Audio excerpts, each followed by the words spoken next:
इसके कि आप ये करें कि जी करप्शन हो रही है और ये हो रहा है वो हो रहा है, जिसका कि मैं जवाब अभी मुझे मुशाहिदुल्लाह खान साहब ने इस बात पे मजबूर कर दिया है कि मैं उनकी इन बातों का जवाब दूं, क्योंकि क्लैरिटी बड़ी ज़रूरी है। एक तो उन्होंने कहा कि डीज़ल नापैद है, मेरा ख्याल है ये बड़ी ये बात दुरुस्त नहीं है, ऐसी कोई बात नहीं है। डीज़ल बिल्कुल मिल रहा है, बल्कि इन दिनों में तो हमारे पास जो हमारी जो स्टोरेज कैपेसिटी है उससे भी बढ़ गया है, क्योंकि इस वक्त चूँकि ट्रांसपोर्ट बहुत कम इस्तेमाल हो रही है, तो वो तो इसमें तो वो बात नहीं है। फिर इन्होंने कहा कि हम झूठ नहीं बोलते। अब चेयरमैन साहब, गो कि मैं इस चीज़ का एहसास रखता हूँ कि इस वक्त जो है तो हमें कोई ऐसी बात नहीं करनी चाहिए जिससे कि हमारा जो एक नेशनल यूनिटी है, वो लोग जो हमें देख रहे हैं, जो लोग हमें सुन रहे हैं, वो इस हमारे बारे में वो सोचें कि ये अपनी सियासी पॉइंट स्कोरिंग कर रहे हैं, लेकिन हक़ाइक़ बताने चाहिए। आपने जिक्र किया, मेरा आपने सवालात उठाए, अब मेरा फ़र्ज़ बनता है कि मैं उनके जवाबात दूं। अवाम फैसला करेगी कि क्या असल सूरत हाल क्या है, क्योंकि जब सवाल पूछे जाते हैं आपसे तो आप कहते हैं कि ये पॉलिटिकल विक्टिमाइजेशन हो रही है। उस पर मैं थोड़ी देर बाद आऊँगा, लेकिन मैं कुछ उन्होंने बड़ी ही सेंसिटिव चीज़ों के बारे में भी जिक्र किया है कि अशराफिया का बड़ा जिक्र होता है, हमारे कई अपोजिशन के साथी इसका जिक्र करते हैं। देखिए, अशराफिया एक वो टर्म है जिसके मानी हम सबको पता है कि वो तबका जो कि मुआशरे में एक ख़ास पर्क्स एंड प्रिविलेजेस इंजॉय करता है, जो कि हमारे मुल्क में वो हैं जो कि कानून से भी बालतर होते हैं, सिर्फ मुआशी तौर पे नहीं बल्कि हर एस्पेक्ट में वो हमसे बालतर समझे जाते हैं।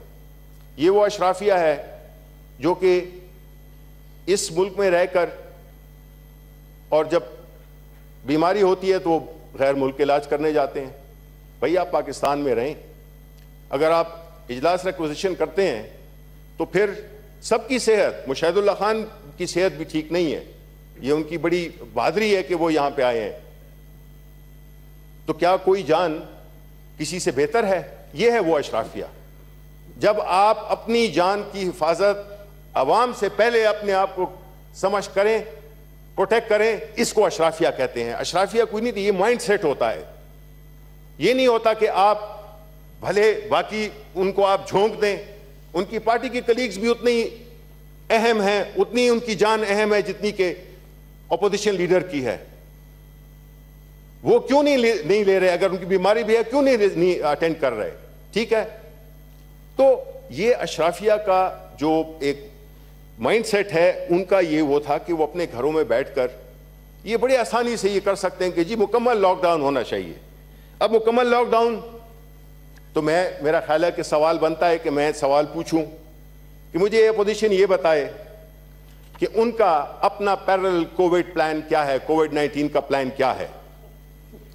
नंबर 2, क्या ये अपोजिशन चाहती है कि हम पूरे मुल्क में कर्फ्यू लगा दें?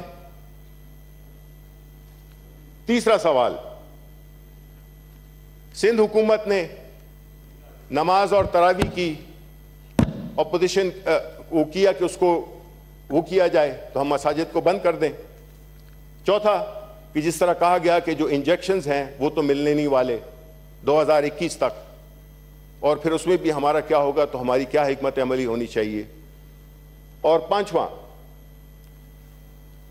कि जब अपोजिशन ने इजलास बुलाया तो फिर क्यों डिसाइड किया कि वो उसमें पार्टिसिपेट नहीं करेंगे, उनकी लीडरशिप नहीं पार्टिसिपेट करेगी।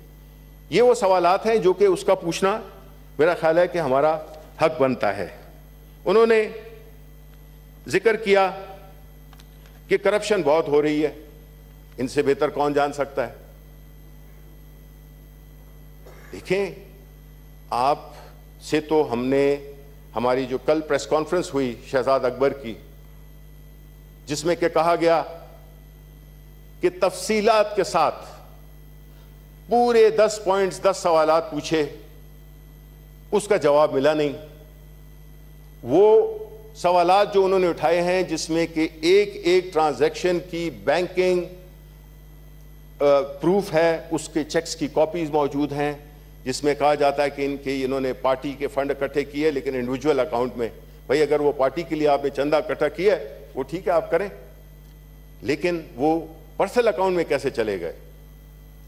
इन सवालात का आपने जवाब देना है, बजाय इसके कि आप कहें कि जी हम सियासी विक्टिमाइजेशन कर रहे हैं। ये तो एक बड़े क्लियर कट प्लान सवालात किए हैं शहजाद अकबर ने अपनी रिपोर्ट में, आप उनका जवाब दे दें। जिस तरह के असद उमर और चीफ मिनिस्टर पंजाब वो पेश हुए चीनी और आटा के बहरान की इन्वेस्टिगेशन के सिलसिले में, हमने तो कोई ढोल ढमाका नहीं किया, हमने तो कोई उसकी प्रेस कॉन्फ्रेंसेस नहीं की हैं। अगर ये बात जिक्र ना करते तो हम उसका जिक्र भी ना करते। सवाल ये है कि हमने ये साबित किया है कि हम कानून से बालातर नहीं है। अशराफिया का एक और जो एक अहम तरीन जो नुक्ता है वो ये है कि वो अपने आप को कानून से बालातर समझते हैं। आम लोगों की जाने उनको कोई परवाह नहीं, कानून से वो अपने आप को बालातर समझते हैं। ये अशराफिया की डेफिनेशन है जो कि सादिक आती है हमारे अपोजिशन पार्टीज, मेन जो अपोजिशन पार्टीज हैं, कि जब भी उन पे कोई सवाल किया जाता है, न तो हमारे नैब इन्होंने लगाए हुए थे, इन दोनों ही मिलकर लगाए हुए थे, हमने तो नहीं लगाए थे। वहां से पाकिस्तान तहरीक इंसाफ की हुकूमत ने, प्राइम मिनिस्टर इमरान खान की हुकूमत ने, नैब के चेयरमैन से लेकर चपड़ासी तक हमारा एक बंदा भी हमारा लगाया हुआ नहीं है। भाई अगर आपने किसी को, आप समझते हैं कि आपके साथ ज्यादती हो रही है, तो आप उनसे, ये आप ही के लगाया हुआ पौधा है। देखें, हमें इस वक्त जो सबसे ज्यादा अहम चीज है जिसका कि हमें वो करना है कि बजाय इसके कि हम एक ऐसी बहस में पार्लियामेंट को भी उलझाएं, अवाम को भी उलझाएं, हमें चाहिए कि हमें जरा, आप इमरान खान को सपोर्ट नहीं करते हैं, भले ना करें, आपको चाहिए कि आप पाकिस्तान के अवाम को तो सपोर्ट करें। आप मुतहर्रिक हों, अपनी जितनी भी तंजीमें हैं उनको मुतहर्रिक करें कि वो अवाम के पास जाके और उनकी दादरसी करें, उनकी हेल्प करें। आप इमरान खान को सपोर्ट नहीं करते, आप उनको काम करने छोड़ दें, जो कि माशाल्लाह जिसने फैक्ट्स एंड फिगर्स ने साबित यही किया है कि हमारी हिकमत अमली बेहतरीन थी। अल्लाह ताला का फजल है कि हम अभी तक उससे बड़े बावकार तरीके से नबूर्द आजमा हो रहे हैं। लेकिन मैं ये नहीं कहना चाहता हूँ कि हर अफेक्टी, हर गरीब, हर जो इससे अफेक्ट हुआ है उसके दिन अच्छे हैं। सख्त वक्त है, इसमें हमें चाहिए इस वक्त नेशनल यूनिटी चाहिए। इस वक्त हमें चाहिए कि हम आने वाले चैलेंजेस जो कि आज से ज्यादा सख्त होंगे, क्योंकि अगर इकोनॉमी पैरालाइज कर जाए, जिसमें कि मेरा ख्याल है कि कुछ पार्टीज चाहती भी यही हैं कि वो इकोनॉमी कोलैप्स कर जाए खुदा ना खास्ता और उनको कोई एनआरओ मिल जाए, लेकिन ऐसा होने वाला नहीं। बिकॉज जब आप गरीबों की सोच रखते हैं, जब आपके नज़दीक वो एक उतने बराबर के शहरी होते हैं इस मुल्क में, तो अल्लाह ताला भी आपकी मदद करता है। प्राइम मिनिस्टर इमरान खान इसी सोच को अपने दिल में रखते हैं और यही वजह है कि अल्लाह ताला ने हमें बड़े बड़े क्राइसिस से हमें बचाया। और इंशाल्लाह मैं यही उम्मीद रखता हूं कि इमरान खान की लीडरशिप में हम इस क्राइसिस से भी कामयाबी के साथ मिनिमम प्राइस की पे किए हुए हम इससे आगे निकलेंगे। और मेरी आखिरी बात, मैं मुशाहिदुल्लाह खान साहब से एक रिक्वेस्ट करता हूं, देखें आप सब बात करें, आप क्रिटिसिज्म करें, आपका हक बनता है, आप बिल्कुल करें, हम उसका जवाब देंगे और बड़े तहम्मुल से और बड़ी रिस्पेक्ट के साथ आपको हम जवाब देंगे। लेकिन कुछ इश्यूज को आपको नहीं उठाना चाहिए, सियासत की नजर नहीं करना चाहिए। आपको मालूम है कि जो इशू आपने उठाया, आपकी पार्टी उसका शिकार हो चुकी है। जब इलेक्टोरल रिफॉर्म्स बन रहे थे प्लीज, उसमें आपको मालूम है, मैं उस चीज को नहीं कहना चाहता हूं, बट मैं ये कहता हूं कि इस किस्म के इश्यूज को हवा न दें।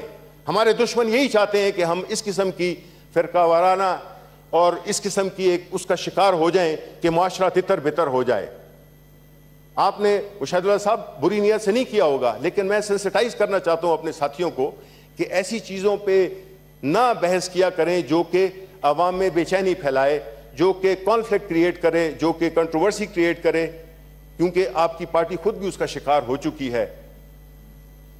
आखिर में मैं सब अपने जो हमारे सेनेटर साहिबान हैं जो कि कोविड से उनका टेस्ट पॉजिटिव आ गया है, मैं दुआ करता हूँ कि अल्लाह ताला उनको सेहत दे, और हमारे जितने भी कलीग्स हैं, हमारे जितने भी पाकिस्तानी अवाम हैं, उनको भी अल्लाह ताला इस आफत से बचाए, इस वबा से बचाए, और एक मुल्क होकर एक ही उसमें सफ़ में खड़े होकर हम इसको शिकस्त दे सकते हैं, वरना ये हमें ऐसी शिकस्त देगी जिसके कि हम बिल्कुल वो नहीं वो अफोर्ड नहीं कर सकते हैं।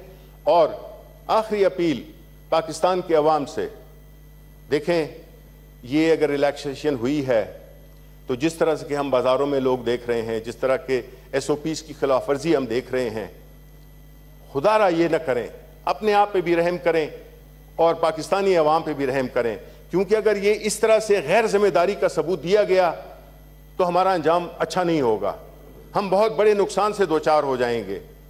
प्लीज़ अवाम से दरख्वास्त है कि वो ये एक शॉर्ट टर्म चीज़ है, 2-3 महीने तक कम अज़ कम बिल्कुल एहतियात करें। जो भी SOPs दिए गए हैं, ये आप ही की बेहतरी के लिए हैं, ये इस मुल्क की मईशत के लिए हैं, वरना हमारे पास कोई चारा नहीं रहेगा।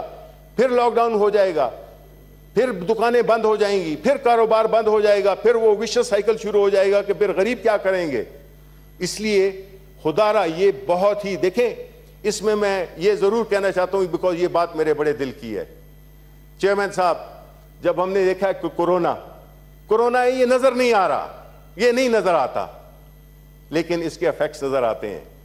अल्लाह ताला नज़र नहीं आता, लेकिन वो मौजूद है हर वक्त, हर जगह पे। इस चीज़ के साथ मैं आपसे दरख्वास्त करता हूँ कि इसमें जी थोड़ा सा अल्लाह से भी दुआ मांगें और अपने अंदर भी एक इत्तेफाक रखें कि हम इस मूजी मर्ज से निजात पाएं। बहुत बहुत शुक्रिया। आमीन जी।